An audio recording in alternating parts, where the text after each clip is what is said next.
Dapat bantayan ang ating isip. Man's brain can be a factory of so much good, but it can also be a factory of evil and many, many mistakes. We are what we think. Sabi nila, we are what we eat. Up to a great point, it's true. But more than that, we are what we think. We are our thoughts. So it's important for God's people to always watch their thoughts. Ang ating pong pag-aaral ngayon, 5 dangerous thoughts. Na isa man sa 5 ito, kung nasa atin pong isipan, dapat nating iwaksi at dapat nating talikuran. Heavenly Father, we thank you for who you are in our lives. Thank you, Lord, for your victory. That we are here today to worship you, to give you our thanks, our offerings, our hearts, and to listen to your word. We pray that you're going to empower each one of us to understand your words.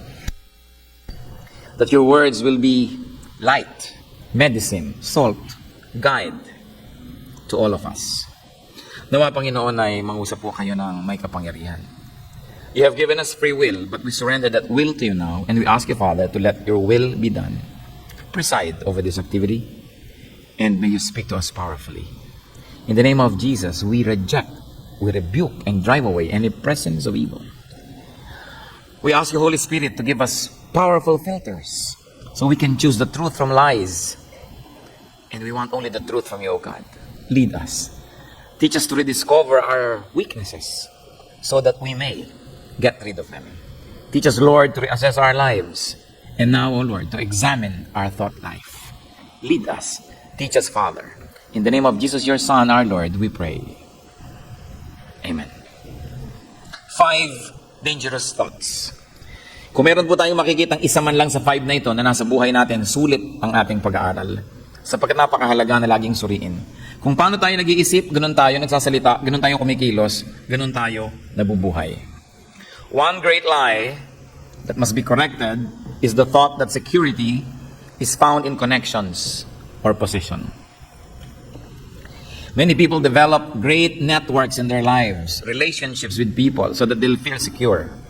Many people try to rise above others so that they could go to higher and ever heightening positions because they think that security is found in connections or position. But security is found only in obedience to God. Nung unang panahon po, si Queen Esther was already queen and she was in a very, very comfortable, very nice position. But there was trouble. And for a while, she was not clear about what she should do, whose side she should take, and what act she should do. But her relative reminded her of a great, important truth. Esther 4:12-14. When Esther's words were reported to Mordecai, he sent back this answer. Do not think that because you are in the king's house, you alone of all the Jews will escape. For if you remain silent at this time, relief and deliverance for the Jews will arise from another place, but you and your father's family will perish. And who knows but that you have come to royal position for such a time as this.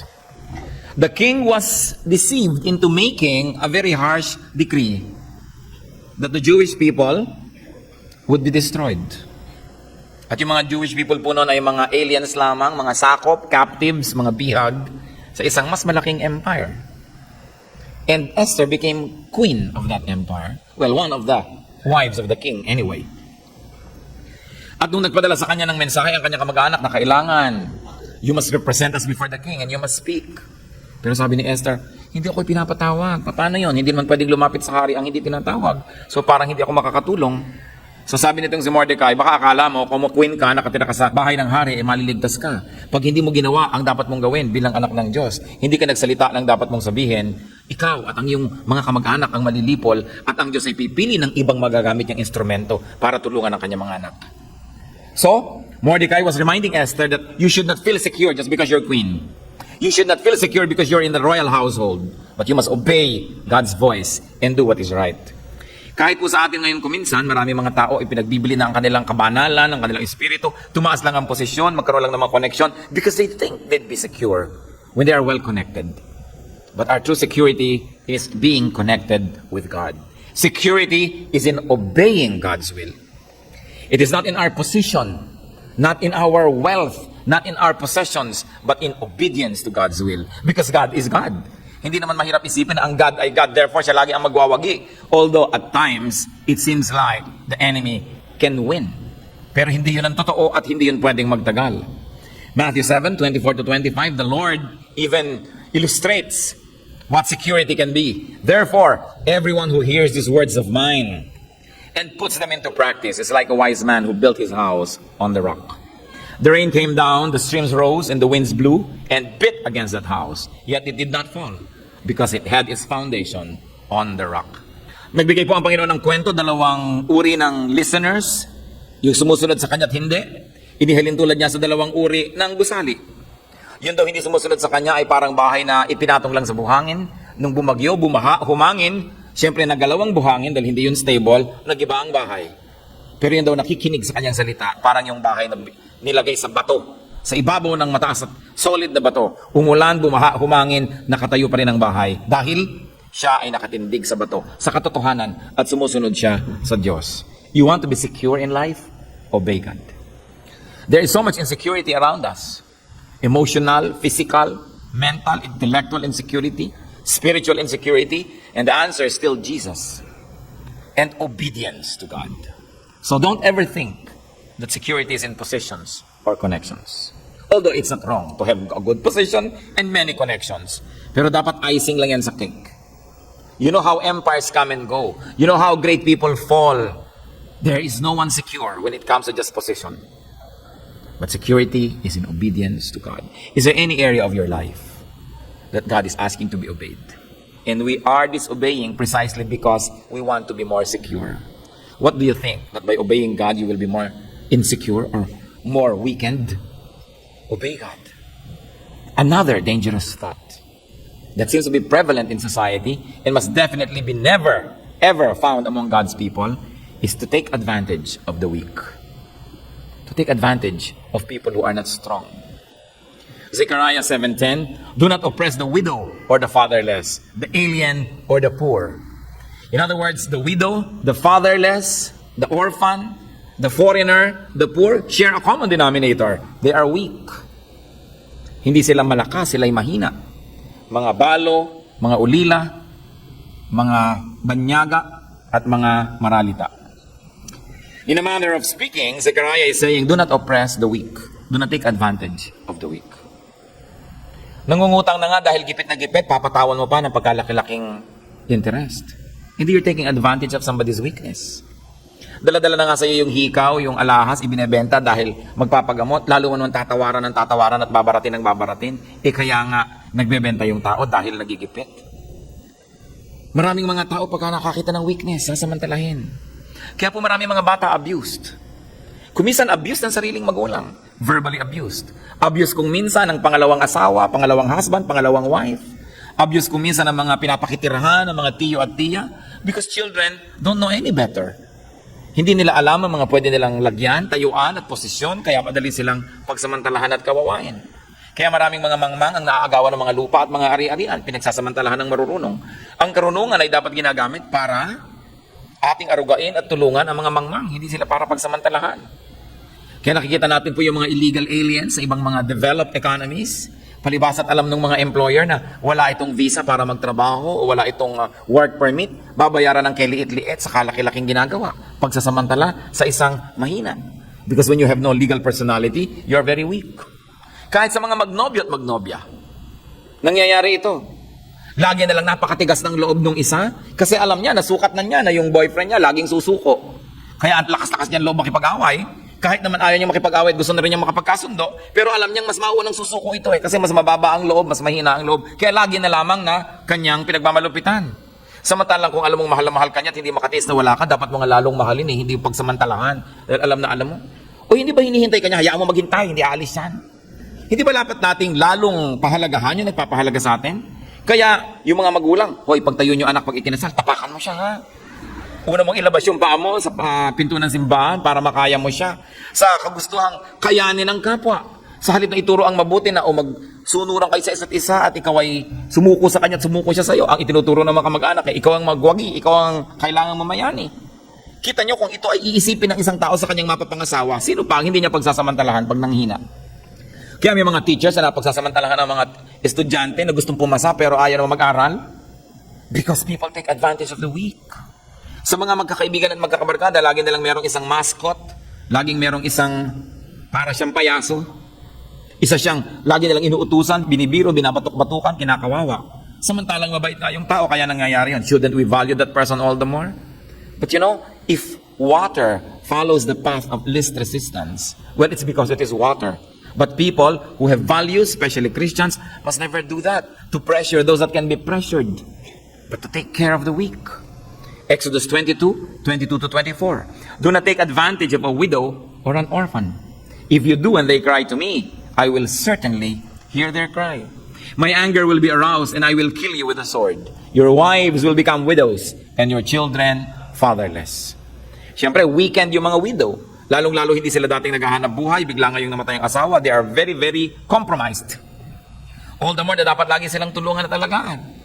Hindi yung alaga na lang ng mga lalaking kindat-kindatan yung mga widow. Sabi ay, widow yan, nalulungkot yan, kindat-kindatan natin. To take advantage of a weakness. It is important to be godly in this area. Na pagka kuminsan nagkakaroon ng mga crisis, ang mga may tindahan nagtataas agad ng presyo kahit hindi naman mataas pa yung bilhin nila doon. This is taking advantage of the weak. It is important to change in this area of our lives because God takes care of the weak. Taking advantage of the weak is evil, especially taking advantage of children because they are innocent. They don't know how to defend themselves. They don't even know if they're being attacked. Another dangerous thought that we should examine if it is present in our lives. That salvation is a racial and a corporate issue. May mga tao, tuturuan mo, halika mag-Bible study tayo. Bakit? Para malaman natin daan sa kaligtasan. Ay, naku, may relihiyon ako, doon ako ipinanganak, doon ako mamamatay. Akala niya kasi, ang salvation is a religious issue, it is a matter of affiliation or membership. And there are many people who say, basta mag-join ka ng church namin, masasave ka. Or salvation is a genetic issue. Ay, ang mga Israelite lang ang save. Kailangan kopyahin natin ang mga Israelite para tayo masave din. Kopyahin natin ang kanilang tugtog, ang kanilang kasuotan, ang kanilang pagkain, ang kanilang kultura, ang kanilang mga piyesta, para tayo masave. Nowhere does the Bible teach that. In fact, the Lord speaks about Israelites becoming too proud of themselves. Matthew 3:9. And do not think you can say to yourselves, we have Abraham as our father. I tell you that out of these stones, God can raise up children for Abraham. Sabi ng Panginoon sa mga nagyayabang dahil sa kanilang heritage, dahil sa limang Hudyo, hindi na namin kailangan yung salita mo, hindi na namin kailangan ng ganitong teaching kasi ang heritage namin, we are Jewish. Sabi ni Lord, aba, huwag niyo ipagyabang na magulang niyo si Abraham. Kahit itong mga batong ito, kung gugustuhin ng Diyos, pwedeng mga anak ni Abraham, maging anak ni Abraham. Huwag niyo nang ipagmalaki ninyo. So, importante yon mga kapatid na iniisip din natin yan because we are surrounded by so many people who say, kami lang ang save. Pagka member namin kayo, masasave kayo. O kopyahin natin ang ganitong lahi sapagkat sila ay mas maka-Diyos. Sapagkat ang tunay na espiritu ng Diyos ay maaring manahan sa bawat lahi, sa bawat bansa, sa bawat tao. Hindi natin kailangan mangopya ng iba para lamang tayo maging maka-Diyos. That when we understand God and we interpret the spirit and the universal truth of God in our lives, then we indigenize the faith and it even becomes more powerful. So do not consider yourself permanent or indispensable in God's economy. Just because of connections, just because of affiliation. Salvation is always personal. Yung personal relationship natin sa Panginoon mahalaga. That it is possible to know Jesus as Savior and Lord in whatever place you are in whatever religious affiliation you have. But after receiving Jesus as Savior and Lord, and when we read the Bible and when we obey it, natural, nagkakaroon ng pagbabago yung ating religious practices. But practices alone do not save. Salvation is very personal. Kaya sabi sa John 1:12, yet to all who received Him, to those who believed in His name, He gave the right to become children of God. So this is to all who received Him. In whatever station in life, to all who received the Lord, they were saved. Huwag po tayong magkakaroon ng sobrang pagmamalaki tungkol sa ating mga affiliation, sa ating mga memberships, sa religious identity, because spirituality is personal. Meron po pong isang thought na very dangerous, na dapat lagi nating sinisiyasat ang ating sarili. I am above others. I am above others intellectually. Mas marunong ako kaysa sa inyo. So pag nagsalita ako, makikinig kayong lahat. Pag nagsasalita kayo, di ko kailangan makinig. Lalo sa mag-asawa, mas marunong ako sa iyo, mas may pinag-aralan ako sa iyo, mas malaki ang kita ko sa iyo. So shut up ka lang, ako lang magkasalita. I am above you. I am above others materially. Mas mayaman ako, mas marami kong dinodonate, mas marami kong binibigay. Therefore, I deserve more attention. I should be heard more. I should be more prominent. I am above others socially. Organizationally, I am above others. Mas mataas ang rango ko. Ito po isang malaking sickness ng napakaraming mga tao, maski kuminsan mga anak ng Diyos, na laging nagmamataas, inilalagay ang sarili sa mas mataas na dapat lagyan. Romans 12:3, do not think of yourself more highly than you ought, but rather think of yourself with sober judgment. Kaya nag-away tayo, ikaw ang dapat unang bumati kasi mas mataas ako kaysa sa iyo eh. Mas tama ako, mas superior ako kaysa sa iyo. Dumarating ako, pansinin na ako. Dahil mataas ang aking kalagayan. Pag may sinasabi ko, makinig kayo. Pag meron akong kagustuhan, yun ang dapat mangyari. Pupunta tayo sa isang restaurant, so ano mangyari? Yung magustuhan kong kainin natin. Meron tayong panonooring pelikula, yung gusto kong papanoorin natin. This is childish behavior. Nakikita po natin ang mga tao habang nagmamature, lalo tayo nagiging mapagbigay. Sige, kung ano ay kaliligaya mo, nagpaparaya tayo. Pero yung laging gusto mo ikaw nang nakapangyari, ikaw lagi ang nasusunod, it's a sign of childishness. I am above others. Meron mga taong hindi makate ng Bible study because I am above the teacher. Mas marunong ako mag-pronounce ng F kesa sa teacher. Mas tama ang grammar ko. Mas mataas ang pinag-aralan ko. Merong hindi makakasama ng choir kasi mas magaling ako kaysa sa director. You know, there's a big problem when it comes to subordinating ourselves to other people. And this is one of the major factors why many people cannot find a ministry in the church. Because they don't want to be submissive. They think that people should submit to them all the time. Kaya ipinapaalis ng Panginoon sa atin yung ganyang spirit. Sabi, submit to one another. Outdo one another in acts of humility, not in acts of pride and arrogance. And there's another very prevalent, dangerous thought. I will satisfy my lusts. Lahat ng hilig ko, gagawin ko. Lahat ng gusto kong bilhin, bibilin ko. Lahat ng gusto kong gawing layaw at sarap ng katawan ko, gagawin ko. If it feels good, I'll do it. And this is where many people fall. This is where many people fail God. Yung lagi na lamang silang sunod-sunuran sa kagustuhan ng kanilang katawan. Yung mga gustong matulog, hindi na magtrabaho, puro tulog ang inaatupag. Yung mga gustong ipaghampasan ng katawan nila sa apat na sulok ng mundo, careless sexual abandon, people do it. Sabi, this is my body, so I'll do with it whatever I want. No, sir. No, ma'am. Your body is not yours. Sabi sa Bible, you do not even own yourself because you're owned by God. So glorify God in your body. That your body is a temple of the Holy Spirit. That we should glorify God through our lifestyles. Hindi puro indulgence. Give in. If it feels good, do it. And this is what negative advertising or the negative effects of advertising can do to us. Na bumagsak na yung resistance natin, lagi nating sundin ang ating gusto. So, estudyante, gustong umabsent sa klase, yun ang gagawin. 7 taon na sa high school, second year pa rin. Mga anak na gustong sundin ang kalooban nila, they will disobey their parents kahit mabuti ang ipinapagawa sa kanila. Mga asawa na hindi marunong magbigay sa kanilang kapwa, sa kanilang asawa. Kaya ang kinakawian, nagkatalo, naghihiwalay, nagkakagulo. This lust for power, this lust for pleasure, this lust to possess many things. Romans 13:14, clothe yourselves with the Lord Jesus Christ and do not think about how to gratify the desires of the sinful nature. Sabi, yan ang gawin niyong kasuotan, ang kabanalan ng Panginoon, at huwag niyong laging isipin kung paano ninyo susundin at mapagbibigyan ang mga hilig ng inyong katawan. But remember, this is the sinful nature. May mga hilig naman tayong harmless. Gusto mong uminom ng mainit na tsa? O sige. Gusto mo na malamigan ka ng electric fan? O sige. Pero dapat nating hinihiwalay kung ano yung sinful lusts and sinful desires.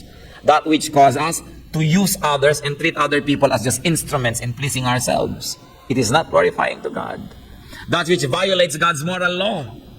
Kailangan kong magnakaw para lamang masunod ang gusto ko at hilig. Kailangan kong itinda ang aking katawan at ang aking puri para lang mabili ko ang mga gusto ko. Ito ang dapat nating chine-check. O kaya yung lust for pride. Hindi natin maisurrender ang ating sarili sa dapat nating sukuan. Hindi natin makasundo yung dapat kasunduin. Hindi tayo nagbibigay, humihingi ng patawad, nagsasabi ng sorry. Because it is in my lust to what? To always win. Sabi, do not think about how to gratify the desires of the sinful nature. And of course, the reverse is how to gratify the urgings of the Holy Spirit. It is in the mind where everything happens. Because the moment your mind decides that you should lose a spiritual battle, then your body follows and you lose. Ang dapat nating bantayan, lagi na ang ating isip. Magtataka ka. Ang mga tao, may gate ang bahay, may lock. Ang pinto, may lock or locks. Pag pumasok sa kwarto, may lock pa uli. Ang mga bintana, may rehas. Yung mga ibang bahay, may mga alarm pa pag biglang may pumasok at hindi nila papasokan. May mga bantay pang aso. Yung iba, may bantay pa talagang security guards ang mga bahay. Talagang hindi nila papayagan na pasukin ang kanilang bahay. Pero, pinapayagan nila na lahat ng kasalanan, lahat ng dumi, lahat ng basura, pumasok sa isip nila.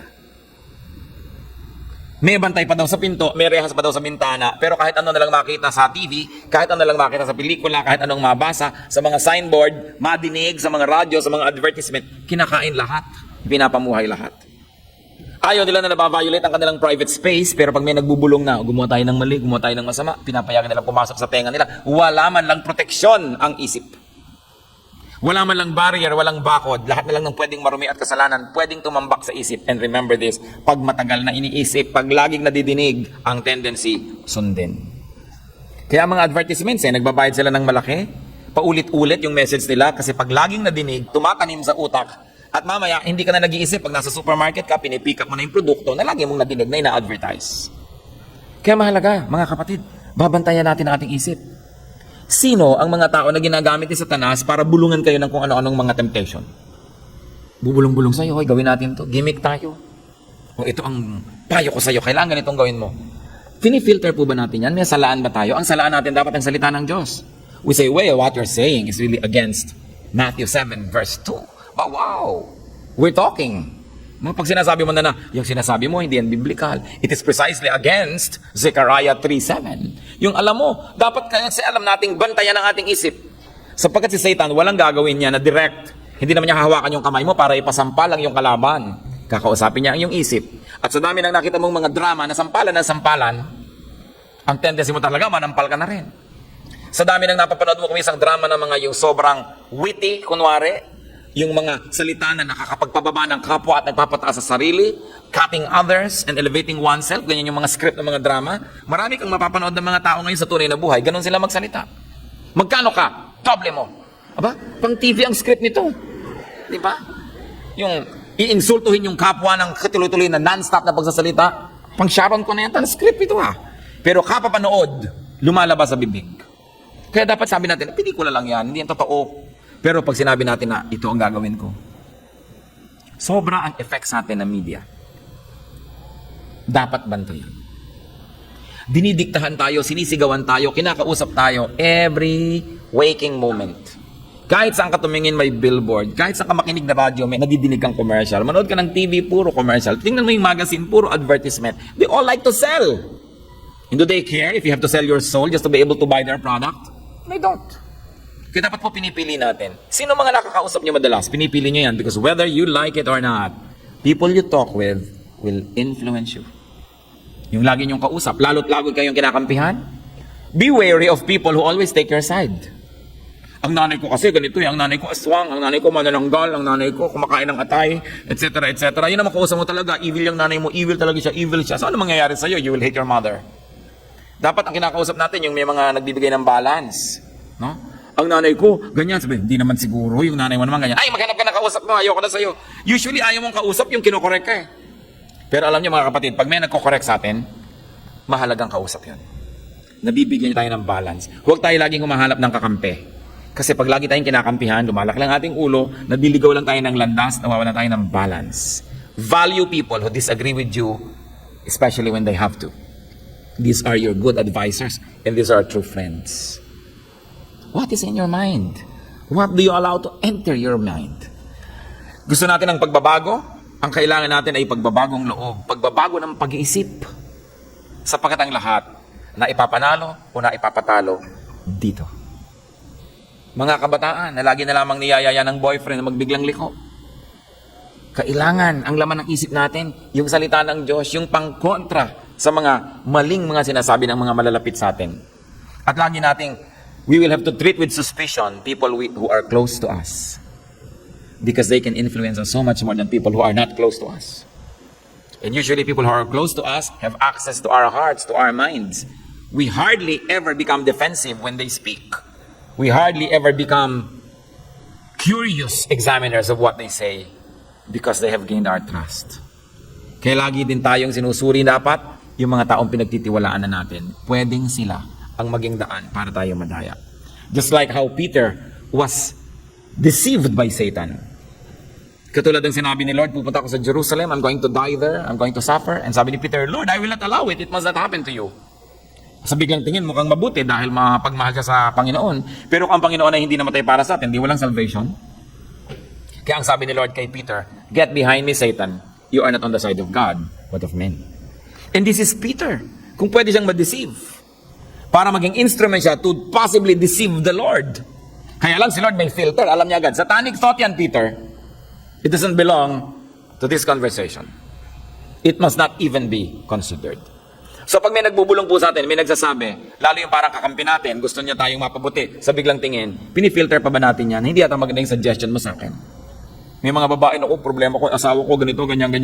Ang payo ng kaibigan, kumanti ka. Have an affair. May mga ganyang payo.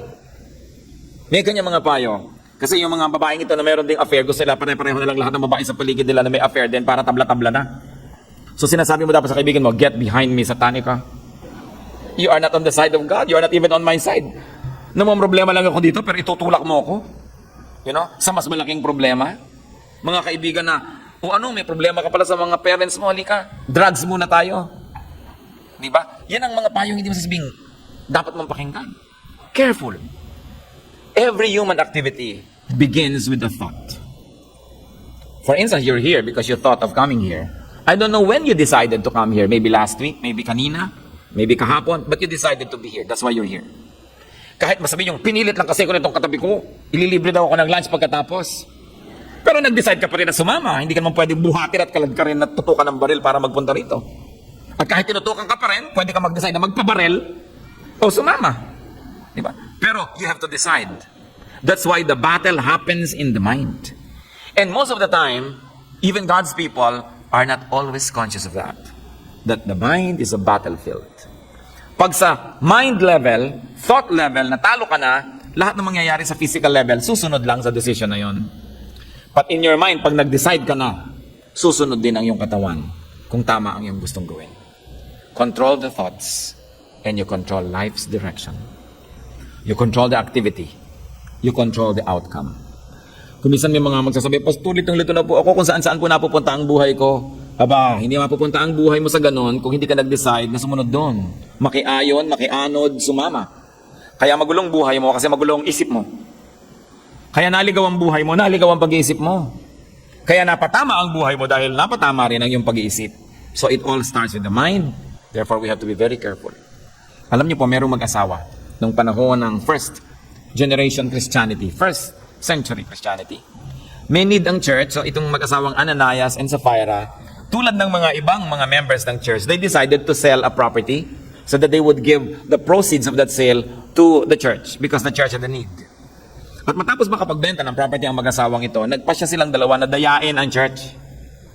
Sabihin natin, ganito lang ang pinagbentahan para may kupit tayo. Nag-agree ang mag-asawa. At nung sinabi nila kay Peter na ito po ang pinagbentahan natin, sa Acts 5:3, Peter said, Ananias, how is it that Satan has so filled your heart that you have lied to the Holy Spirit and have kept for yourself some of the money you received for the land? Mag-asawa kayo, nanumpa kayo sa church, nagbigay kayo ng commitment, pagkatapos na dumating na yung pera, naging cash na yung land nyo, binless kayo, naging na-liquidate, eto na ngayon, magkakasundo naman kayo ngayon na dayain yung church.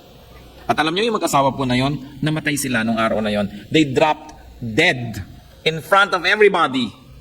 Isa-isa, kasi una dumating yung asawa, tapos mamaya sumunod yung isa, kaya hindi sila sabay, pero pareho silang namatay nung araw na yon. Ano po ang kanilang pinakamalaking pagkakamali? Pinayagan nila si Satan, sabi, how is it that Satan has so filled your heart? It is also a way of speaking. How is it that Satan has so filled your mind? That's why it is important for us not to allow Satan to fill our minds, to influence our thoughts. We should control and examine our thoughts. Kung minsan, pwede na tayo sa etiquette. Nakokontrol na natin ating bibig, nakokontrol na natin ating kilos, yung ating good manners and right conduct. Pero what is in our mind? That's a good question. Because what is in your mind will always find a way to come out in your life, through your life, and by the life you live. All of us should be careful to label and identify dangerous thoughts. And what do you do when you hear an ungodly thought? Expel it, reject it right away. Crush it underfoot like a poisonous scorpion because it is. Huwag na nating pinapatagal pa. Ano kaya? Magkating classes ako bukas? Huwag nang patagal pa. No, that's not a good thing to do. Ano kaya? Kupitan ko ang aking magulang? Ano kaya? Dayain ko ang aking asawa? O makipagkasundo ka na doon sa yung hindi kasundo? Huwag na, saka na lang. Yung mga delaying tactics ni Satan para mawalan tayo ng kapayapaan.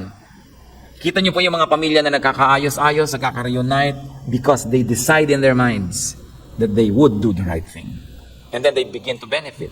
Pero kita niyo rin yung mga pamilya nagkakaaway-away because they decide in their minds to do the wrong thing. Mag-agawa ng mga mana, mag-agawa ng mga lupa, mag-agawa ng kotse, ng pianong bulok. Nag-aaway-away ang mga magkakapatid sa walang kakwenta-kwentang bagay because they decide to do that. What is in our thoughts? How can we be more careful? Dear God, thank you for reminding us that we should stand vanguard, Lord. That we should be watchful. That we should not permit evil to enter our minds. In this very sensual world, O Lord, teach us to be spiritual. Teach us to close our eyes, not to stare, not to look when we shouldn't. Teach us not to listen when we shouldn't. At kung ano man nadidinig namin, nakikita namin, nakakarating sa aming isip, turuan niyo kami, Lord, na laging suriin ito. So napakahalaga, Panginoon, humihingi kami ng karunungan to understand your word and that you may give us wisdom to apply your word in our daily life. Nawa, Panginoon, ma-i-apply namin ang iyong mga karunungan sa pang-araw-araw na buhay. At kung meron sa amin ngayon ng mga kapatid, mga kaibigan, na biktima ng isang mahinang pag-iisip, laging natatalo ng kaaway, humihiling kami, Panginoon, ng kalakasan. From here on, O God, we ask that you make us more sensitive to the kind of thoughts that we are tempted to think of. Nawa, Panginoon, mas maging conscious kami na iniisip pa lang namin, pagsisihan na namin kung mali. At kung may iniisip kaming tama, nagmumula sa iyo because all good things come from you. Teach us, Lord, to execute these good things right away. In their correct time. Kung meron sa amin, Panginoon, na lagi nalang reklamo ng reklamo, it's a kind of thought pattern. Forgive us. Teach us, Lord, how to be more appreciative of you and your blessings. Kung meron sa amin na lagi nalang nagsususpecha, laging marumi ang isip, turuan mo kami, Panginoon. At tingnan kung ano ang mabuti at makilala ito. Bagamat patuloy kaming humihiling na makita din namin kung anong maliit, makilala namin ito. Kung meron sa amin, Lord, ang impulse agad magsamantala sa mga mahihina, teach us to change our ways. Kung ang tendency namin, Lord, pag na-hurt is to hurt too, gumanti, turuan niyo kami, Panginoon, to have a gentle spirit. Kung kami may mga katamaran, mga habits that make the lives of people around us miserable, teach us to change our ways. At kung meron kami, Lord, ng mga magagandang katangian na dapat magawa para lalong magbigay ng kasiyahan sa aming mga kasambahay, mga mahal sa buhay, turuan mo kayo mag-isip ng mga bagay na ito. Whatever is true, whatever is noble, whatever is good, teach us such things. Paturuan mo rin kami, Panginoon, na mahalin ang aming bayan, pagtulong-tulungan, ay ihaw ng aming bayan sa maraming mga kahirapan at suliranin. Sa halip na magturo-turuan, manisin ng iba, ipakita mo rin ang aming mga pananagutan. Teach us to always look into ourselves, Lord, and to find our responsibility for why things happen around us. Pag-iisip na makadiyos. Pag-iisip na mapagtiwala sa iyo, Panginoon. Pag-iisip na mapayapa. Teach us your ways. Teach us to think like you. At nawa, Panginoon, lalo kami ngayon na maging mapagbantay sa mga negative and sinful influences in our lives. Mas bantayan namin kung ano aming binabasa, pinapakinggan, pinapanood, tinitingnan, sinusunod. At nasa gayon, Panginoon, lalo kami makasunod sa inyo. Mga kapatid, mag-isip-isip tayo, magbulay-bulay. What dangerous thoughts could be nesting in our minds? Ano mga paraan ng pag-iisip? destructive thoughts, suicidal thoughts, highly and overly competitive inclination, lustful thoughts, pinagnanasahan ng bawat dumaan at makita, iniisip ang mga malalaswang bagay, maski hindi marapat. What parts of our thinking and thinking process needs liberation from God? Anong uri ng pag-isip natin na lagi na lamang na naghahanap ng saya, umiiwas sa problema, hindi hinaharap ang mga pananagutan? The way we think, the way we reason, ang ating mga biases, other people we dislike for no reason at all just because we're biased against them, maybe racially, regionally. Anong uri ng pag-iisip mayroon tayo? Do we glorify God? Jesus is truth. The truth sets free. Are we free to think intelligently? Are we free to think of holy and noble things? Or are we in bondage to evil thoughts all the time? Seek the Lord. Seek the Lord's touch, the Lord's forgiveness, the Lord's healing. And if you are in a state of mind that you can say, glory to God, I don't have this kind of problems, then you glorify God and thank God. And pray for others. And be more understanding.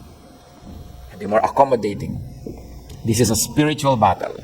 The battle is not against flesh and blood, but against thoughts